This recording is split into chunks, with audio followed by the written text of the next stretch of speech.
Assalamualaikum warahmatullahi wabarakatuh. Waalaikumsalam warahmatullahi wabarakatuh. Pertama-tama, marilah kita panjatkan puji serta syukur kita kehadirat Allah Subhanahu wa taala yang pada siang hari ini menjelang sore kita masih diberikan kesehatan dan juga kelapangan waktu supaya kita bisa mendiskusikan diskusi kita pada siang hari ini, yaitu tentang hakikat pendidikan dalam pendidikan Islam.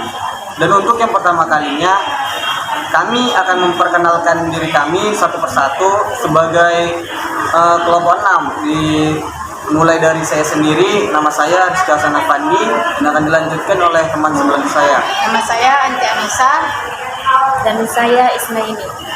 Baiklah, kami bertiga di sini ingin mendiskusikan judul kami yang telah kami sampaikan tadi, yaitu tentang hakikat pendidikan dalam pendidikan Islam. Di sini saya akan bertanya terlebih dahulu kepada saudari Anti Anissa tentang mengapa pendidikan harus memahami hakikat peserta didik. Guru perlu memahami hakikat atau tujuan dari proses pembelajaran dalam dunia pendidikan agar para guru-guru dapat menerapkan, mencontohkan dan mengajarkan hakikat tersebut dalam pembelajaran terhadap siswa, sehingga siswa pun dapat ikut memahaminya. Saya akan kembalikan kepada Rizky Hasan Afandi. Baik, terima kasih kepada saudari Anti Anissa yang telah memaparkan untuk yang saya tanya tadi, yaitu berupa mengapa pendidikan harus memahami hakikat peserta didik. Menurut Anti Anissa, guru perlu memahami hakikat atau tujuan dari proses pembelajaran, yaitu poin-poinnya yaitu harus menerapkan, mencontohkan, dan juga mengajarkan hakikat tersebut dalam pembelajaran terhadap siswa agar siswa dapat memahaminya. Dan berikutnya saya akan bertanya kepada saudari Ismaili. Menurut Ismaili, bagaimana cara memahami hakikat peserta didik dalam filsafat pendidikan Islam? Baik, menurut saya cara memahaminya yaitu dalam pendidikan Islam, peserta didik adalah individu yang sedang tumbuh dan berkembang baik secara fisik, psikologis, sosial, dan religius dalam mengarungi kehidupan di dunia dan akhirat. Itu saja, saya kembalikan kepada teman saya Rizky Hasan. Baik, untuk yang poin disampaikan oleh Ismaili terkait cara memahami hakikat peserta didik dalam filsafat pendidikan Islam, itu poin-poin pentingnya yaitu individu sedang tumbuh dan berkembang baik fisik, psikologis, sosial, dan religius. Dari ketiga tersebut dapat digunakan untuk mengarungi kehidupan di dunia maupun juga di akhirat. Dan saya kembali kepada saudari lagi nih, bagaimana sih hakikat kehidupan manusia dan hubungannya dengan pendidikan? Manusia adalah makhluk yang memiliki derajat lebih tinggi daripada makhluk yang lainnya. Kemudian, pendidikan merupakan suatu proses yang dapat mengubah perilaku dan sikap manusia dalam upaya untuk menjadi dewasa melalui pengajaran dan pelatihan dalam pendidikan. Saya kembalikan kepada saudara Hasan. Baik, terima kasih kepada saudara. Mungkin yang untuk dijelaskan nanti dapat kita simpulkan bahwa manusia adalah makhluk yang memiliki derajat yang dari tinggi daripada makhluk lainnya, maupun itu jin, hewan, maupun tumbuhan. Manusia memiliki derajat yang tinggi di antara tiga hal tersebut. Kemudian pendidikan merupakan proses yang dapat mengubah perilaku setiap manusia, setiap pribadi kita maupun orang lain dalam upaya untuk mendewasakan diri manusia tersebut. Mungkin saya akan kembali kepada saudari Ismaili lagi nih. mengapa setiap peserta didik memiliki karakter yang berbeda-beda? Menurut saya itu anak didik adalah subjek yang berasal dari keluarga dengan latar belakang lingkungan alam dan sosial budaya tertentu. Oleh karena itu, anak didik akan memiliki karakteristik tertentu yang berbeda-beda sebagai akibat pengaruh di mana ia dibesarkan atau dididik. Mungkin itu saja yang saya tahu. Saya kembalikan kepada saudara Rizky Hasan Afandi. Jadi yang dijelaskan oleh saudari Ismail ini, mengapa setiap peserta didik memiliki karakter yang berbeda-beda, dikarenakan subjek yang berasal dari keluarga. Karena kan keluarga memiliki cara untuk membentuk karakter yang berbeda-beda, dan juga faktor sosial budaya tertentu. Karakter tersebut dapat terbentuk dari keadaan sosial masyarakat yang ada di dekat ruang lingkup dari seorang pribadi tersebut. Maka karakter dia menjadi mengikuti sosial budaya yang ada di dekatnya. Dan saya akan kembali kepada saudari Adi lagi. Bagaimana sih menurut Adi karakteristik peserta didik dalam pandangan Islam? Menurut saya, karakteristik peserta didik yang ideal perspektif Al-Quran dan hadis dapat dilihat dari sifat mereka, yaitu niat karena Allah, sabar, ikhlas, jujur, tawadu, qanaah, toleran, taat, tawakal, khauf, dan raja, dan syukur. Saya kembalikan kepada saudara Rizky Hasan Afandi. Baik, terima kasih kepada saudari Anti.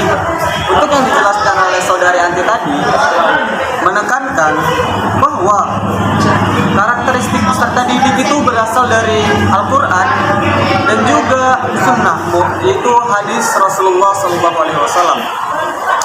Yaitu dimana dalam perspektif hadis dan juga Al-Quran, kita dapat melihat sifat mereka, yaitu mereka niat karena Allah Subhanahu wa taala. Apapun yang mereka lakukan, mereka niatkan untuk Allah Subhanahu wa taala, tidak untuk yang lain-lain. Dan juga sabar dalam menghadapi hal-hal yang terjadi di lingkungan kita, maupun itu celaan, maupun juga seperti orang yang mengejek kita. Maka kita harus menimbulkan sifat sabar dalam diri kita, karena sifat sabar itu adalah suri tauladan dari Rasulullah, dan juga dijelaskan di beberapa ayat Al-Quran tentang sabar. Dan juga ikhlas dalam menghadapi cobaan maupun ujian, kita harus ikhlas. Dan yang keempat yaitu jujur, tawadu, qanaah, toleran. Dari toleran ini kita harus menerapkan toleransi kita maupun sesama umat, maupun juga antar umat beragama, karena toleran ini sangat penting. Dan juga toleran ini apabila kita diterapkan, maka akan terjadi perpecahan, maupun itu perpecahan umat, perpecahan bangsa, maupun perpecahan kelompok yang dari satu tujuan menjadi berlain-lain tujuan karena tidak ada toleran di dalamnya. Dan juga tawakal, taat, khauf, dan juga syukur. Mungkin itu saja. Baiklah, saya akan kembali kepada saudari Isnaini lagi. Bagaimana sih menurut Isnaini pandangan Islam terhadap posisi manusia dalam bidang pendidikan? Baik, menurut saya Islam begitu menganggap penting terhadap ilmu pengetahuan. Dalam Islam, kedudukan orang yang berpendidikan, terutama pendidikan agama, sangat dimuliakan. Bisa juga dilihat sendiri di kalangan masyarakat. Bagaimana seseorang guru atau ustadz mendapatkan posisi yang cukup bergengsi.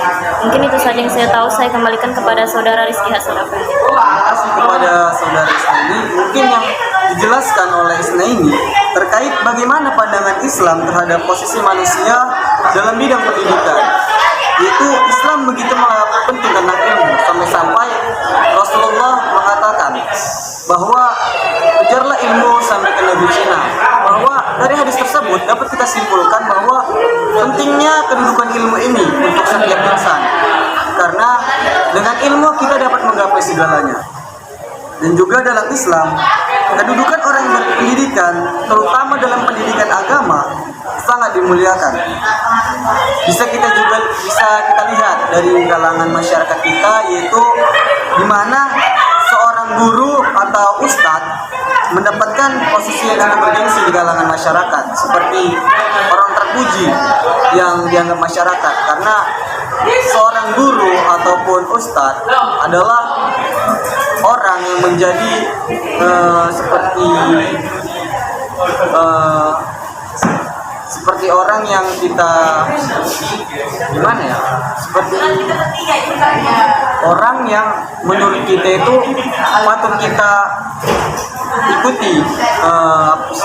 ikuti, suatu pembelajaran yang telah dia berikan kepada kita, seperti itu. Dan saya kembali ke saudari Yanti lagi. Bagaimana sih konsep dan peran seorang pendidik dalam pendidikan Islam? Menurut Al-Ghazali, tugas pendidik yang utama yaitu menyempurnakan, membersihkan atau menyucikan, serta mampu membawa hati manusia untuk mendekatkan diri pada Allah Subhanahu wa Ta'ala. Karena pada hakikatnya tujuan daripada pendidik Islam itu sendiri ialah untuk mendekatkan diri pada Allah.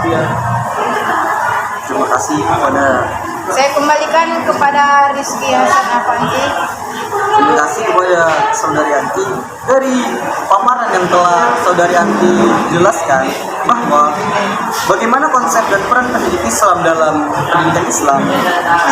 Menurut Al-Ghazali, tugas pendidikan yaitu menyempurnakan, karena sebelum kita masuk ke taraf sekolah, yaitu pertama kan tingkat TK ya. Sebelum itu kan kita mendapatkan pendidikan kita di rumah oleh seorang ibu maupun ayah. Jadi ketika masuk ke instansi sekolah, seorang anak tersebut tugas guru untuk anak tersebut yaitu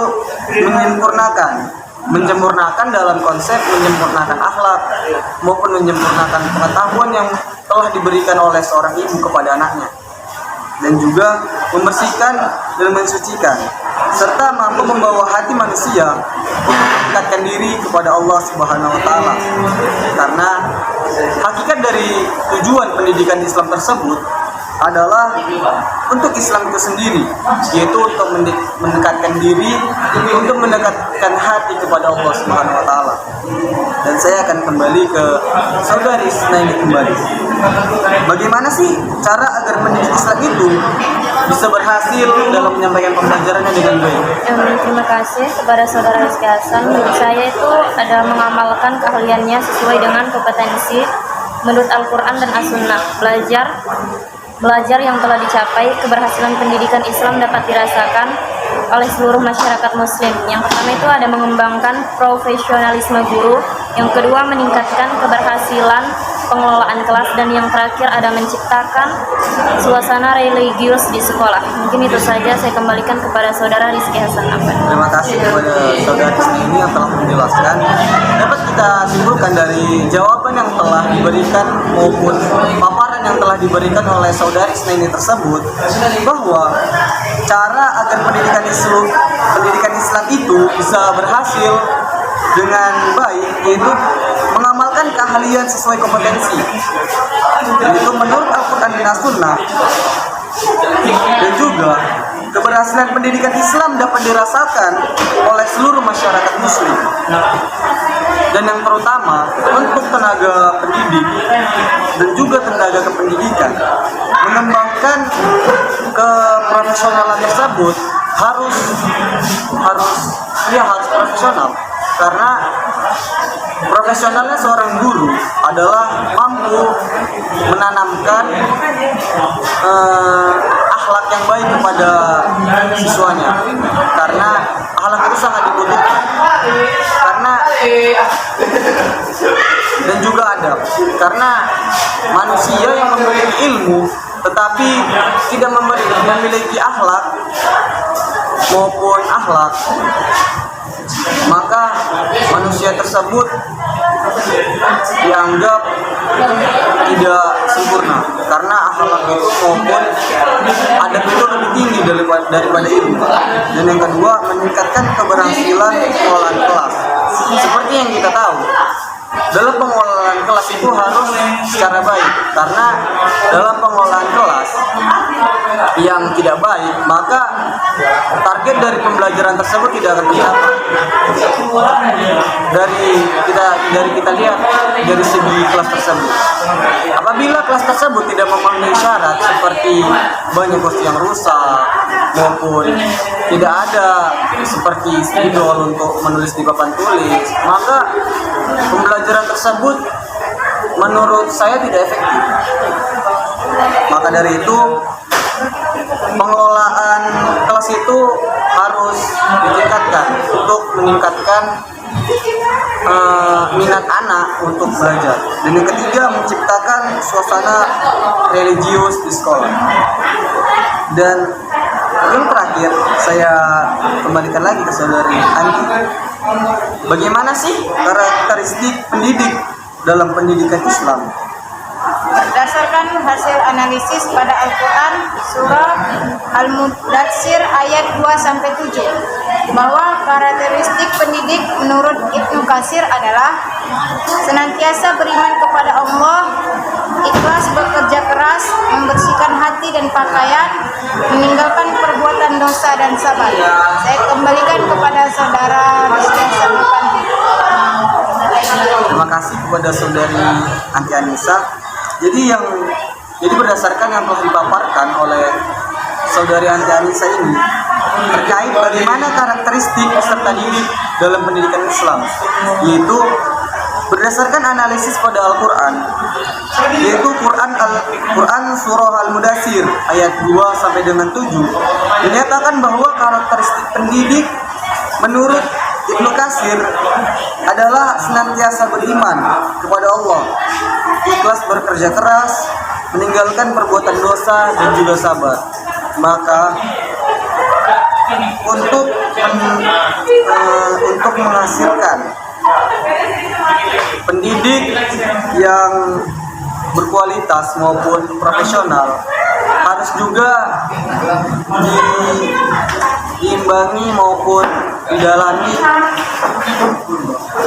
maupun analisisnya terhadap Al-Quran, karena ilmu dunia saja untuk seorang pendidik itu menurut saya belum cukup, karena di samping itu juga pendidik itu harus juga paham Al-Quran, dikarenakan Al-Quran adalah pedoman kita dan juga sunnah untuk memaparkan hal-hal yang menurut kita terlalu global di dalam Al-Quran. Seperti itu. Mungkin sekian saja diskusi kami pada siang hari ini. Apabila ada kekurangan maupun kehilafan kami dalam menyampaikan atau memaparkan hasil diskusi kami mohon maaf yang sebesar-besarnya. Dan kami tutup. Wabillahi taufiq wal hidayah. Assalamualaikum warahmatullahi wabarakatuh.